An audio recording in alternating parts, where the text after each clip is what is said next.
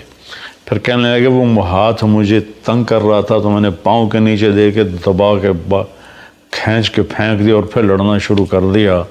میں پڑھتا ہوں تو میرے رونگٹے کھڑے ہو جاتے ہیں، میں تو سوئی چبھ جائے تو ہماری حال اداڑے ہوتی ہے، اور وہ پورا پاؤں ہاتھ کھینچ کے پھینک دیا۔ حضرت عثمان کے زمانے میں ان کا انتقال ہوا، تو وہ گرا تو اس کو انہوں نے نہ زخمی حالت میں چھوڑ دیا۔ جب جنگ ختم ہوئی تو آپ نے فرمایا کوئی ابو جہل کا پتہ کرے، تو عبداللہ بن مسعود ڈھونڈنے نکلے تو وہ سانسوں میں تھا، ابھی زندہ تھا، تو اس کے سینے پر چڑھے اس کو سر اتارنے کے لیے۔ تو کہنے کون ہو؟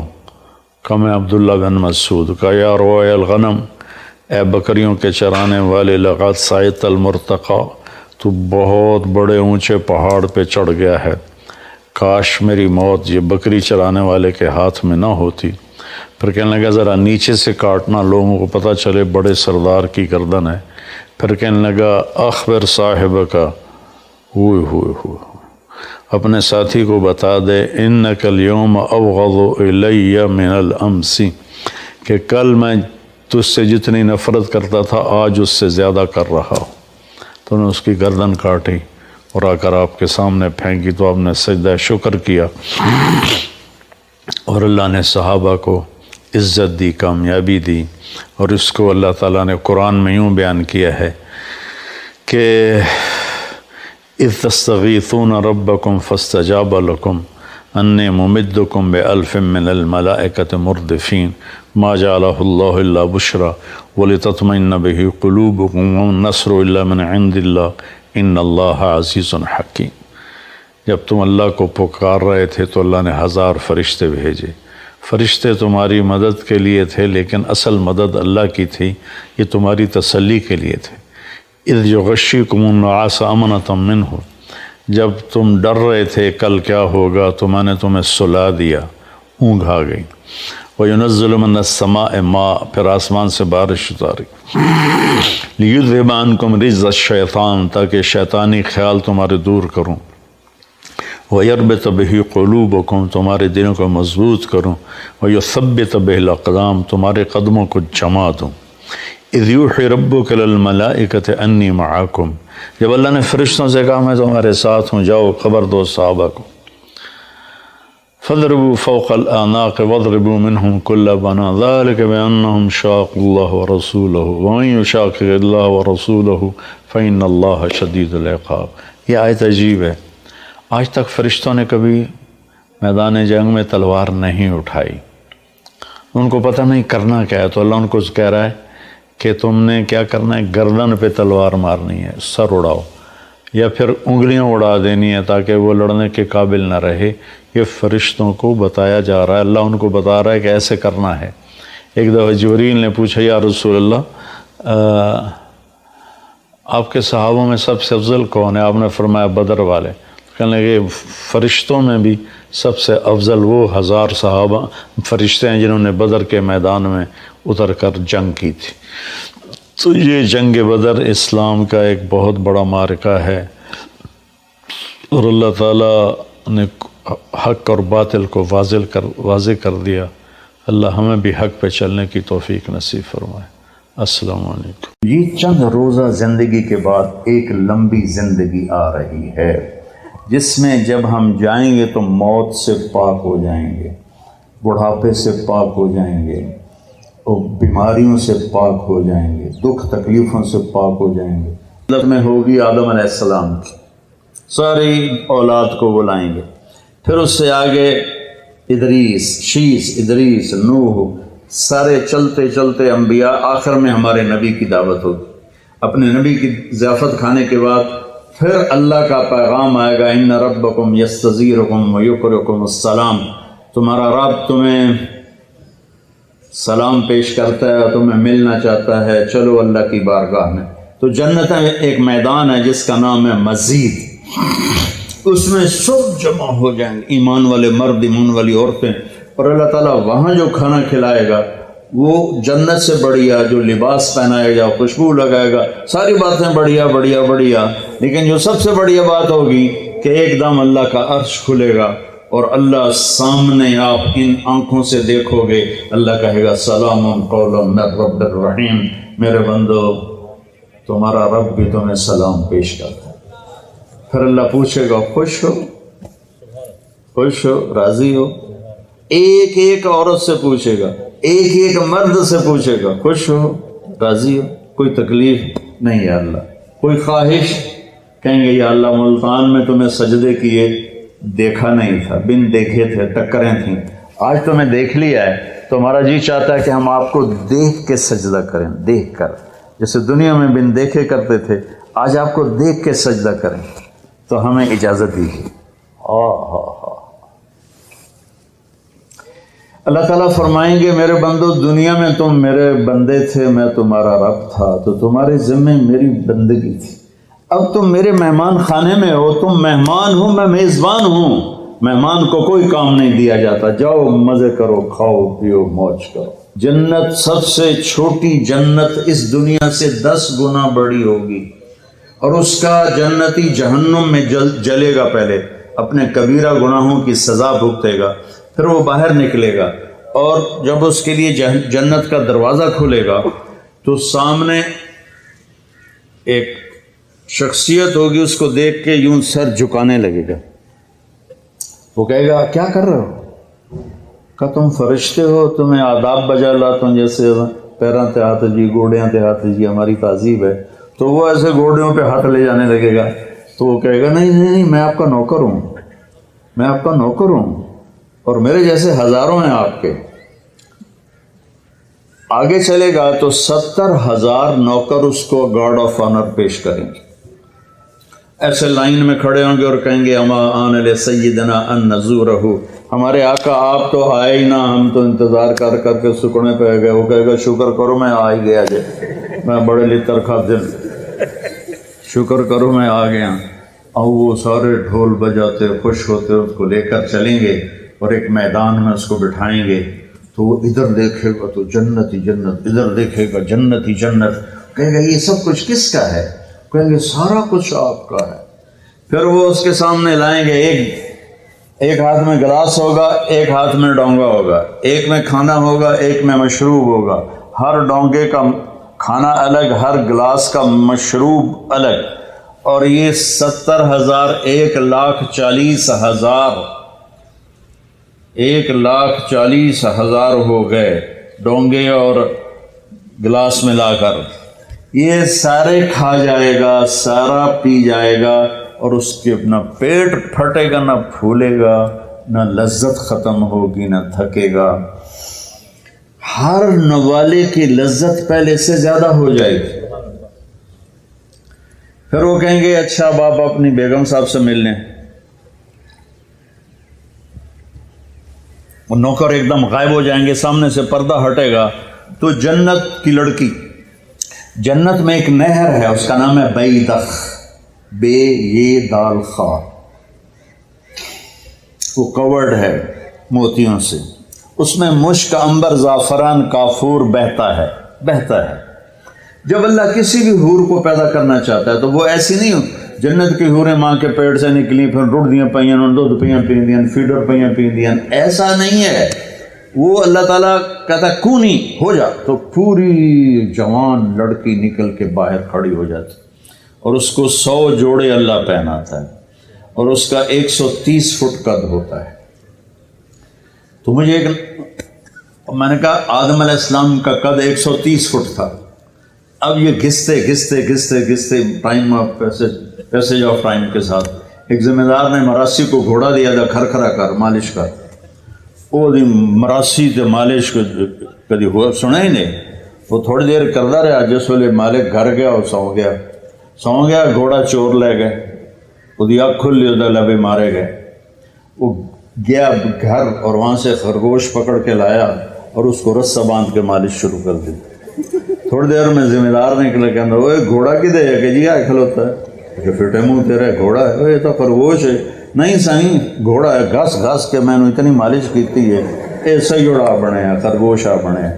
تو ہمیں بھی نا یہ کائنات نے اور ان فضاؤں نے، ہواؤں نے ہمیں گھسایا ہے، ایسے گھسایا ہے، اور ہم اس قد پہ آ گئے ہیں۔ جنت کا اصلی قد 130 فٹ ہے، ان بچیوں کا بھی، آپ کا بھی، ہر جنتی مرد عورت کی ہائٹ 130 فٹ پر ہے۔ اور یہ بچیاں جو لباس پہنیں گی وہ 3 میل کے دائرے میں گھومے گا ایسے۔ تو یہ سوچتے ہوں کہ اٹھائیں گی کیسے، ساڑھے تو ویسے ہی کمر ٹوٹ جائے گی۔ 3 میل کے دائرے میں وہ لباس گھومے گا اس طرح، اتنا بڑا، اور 100 جوڑوں سے گھری ہوں گی۔ جنت کے لباس کا وزن کوئی نہیں۔ جیسے ہم خلا میں جائیں تو ہمارا وزن ختم ہو جاتا ہے، ہمارا وزن تو گریوٹی اور ہوا کی وجہ سے، جب ہم ہوا سے اوپر نکل جاتے ہیں تو ہم بے وزن ہو جاتے ہیں۔ تو جنت کے لباس کا اللہ نے وزن کھینچ لیا ہے، کوئی وزن نہیں، اور وہ سلانا نہیں پڑتا، خریدنا نہیں پڑتا، دھونا نہیں پڑتا، اس کو پریس نہیں کرنا پڑتا۔ جنت میں ایک درخت ہے جس کا نام ہے طوبہ، اس پر یوں کر کے لگے ہوئے ہیں پھول، ایسے پھول لگے ہوئے ہیں۔ جب آپ کا جی چاہے گا کہ میں کپڑے بدلوں تو آپ کا خالی ایک اشارہ ہوگا تو اس سے ایک لائٹ نکلے گی ایسے۔ اب یہ آپ نے 100 جوڑے پہنے ہوئے ہیں، ان کو اگر آپ اتارنے جائیں گے تو کتنا تھکیں گے، اور پھر اگلے 100 200 ہو گئے تو موٹے تو بچے ہی رہ گئے۔ تو کیا ہوگا، اللہ اکبر، کیا ہوگا؟ آپ کہیں گے کپڑے بدل لوں، آپ کے ذہن میں ایک ڈیزائن آئے گا، آپ کے ذہن میں ڈیزائن آئے گا، ٹک، جیسے یہ کیمرے نہیں، یہ موبائل کیمرے وہ ایسے فلیش پھینکتے ہیں، تو ایسے فلیش آئے گا، اور پھر کیا ہوگا، آپ دیکھو گے تو آپ کے اگلے جوڑے غائب ہوں گے اور نئے جوڑے آپ پہن چکے ہوں گے، کیونکہ پوری جنت میں کوئی لانڈری کوئی نہیں ہے، کوئی ٹوائلٹ کوئی نہیں ہے، کوئی باتھ روم کوئی نہیں ہے، پوری جنت میں کوئی دھوبی نہیں ہے۔ تو ایک دم میک اپ کے لیے ان بچیوں کو کتنی مشقت اٹھانی پڑتی ہے، اسے زیادہ جانتی ہوں گی۔ وہاں ارادہ کریں گی میک اپ ہو جائے تو ٹک ٹک ٹک 1 سیکنڈ میں۔ اور ایک اور مزے کی بات، ہر جمعے کو جب وہ ہوگا نا، اللہ کہے گا جاؤ مزے کرو کھاؤ، تو وہ کہیں گے یا اللہ نہیں، ہم جنت نہیں چاہتے، تجھے دیکھنا چاہتے ہیں۔ اللہ تعالیٰ کہیں گے ابھی جاؤ، ہر جمعے آ جایا کرنا، تمہاری میری بات ہوگی ہر جمعے۔ اللہ سے ملنے کے بعد ہر جمعے جب واپس آئے گا ہر جنتی، تو ایک بازار لگے گا مردوں کا، ایک عورتوں کا۔ اس بازار میں فوٹوز ہوں گی بڑی خوبصورت، ہر فوٹو کے نیچے لکھا ہوگا اگر آپ چاہیں تو میں آپ میں کنورٹ ہو سکتی ہوں۔ اور بیگم نے ایک تصویر دیکھی، اسے پسند آئی تو اگلے سیکنڈ میں اس کا چہرہ اس کے مطابق ہوگا۔ خامد کو تصویر پسند آئی تو اگلے سیکنڈ میں اس کا چہرہ ویسا ہوگا۔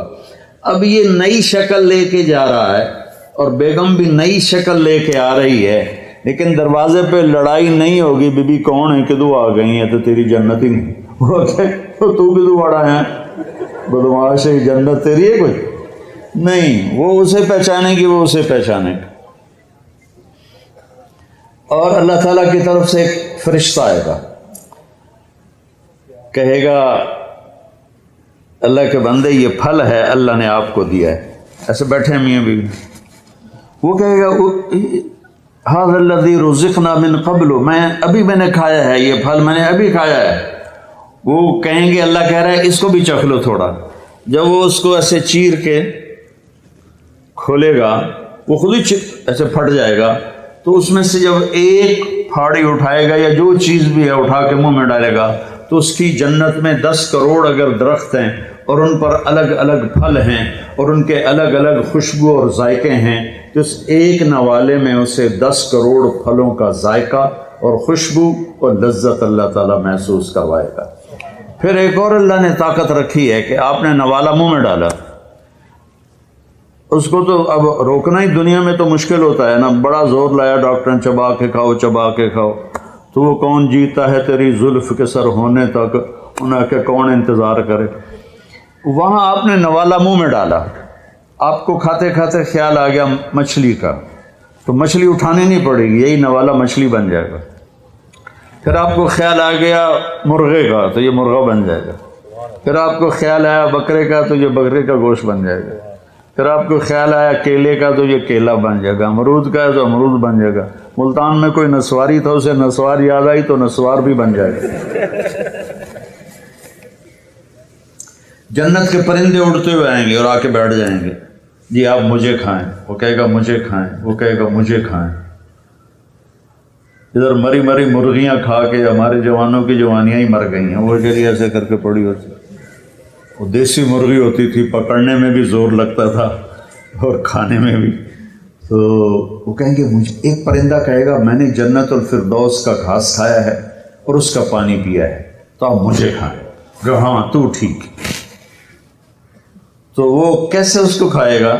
وہ اپنے پروں کو ایسے یوں پھیلا دے گا، اس کے 70,000 پر ہوں گے، ان کو ایسے کرے گا، ایسے کرے گا، تو ہر پر سے کھانے کا ایک کھانے کی قسم گر کے ٹیبل پہ سیٹ ہو جائے گی، اور ہر ڈش پہلے سے زیادہ لذیذ ہوگی۔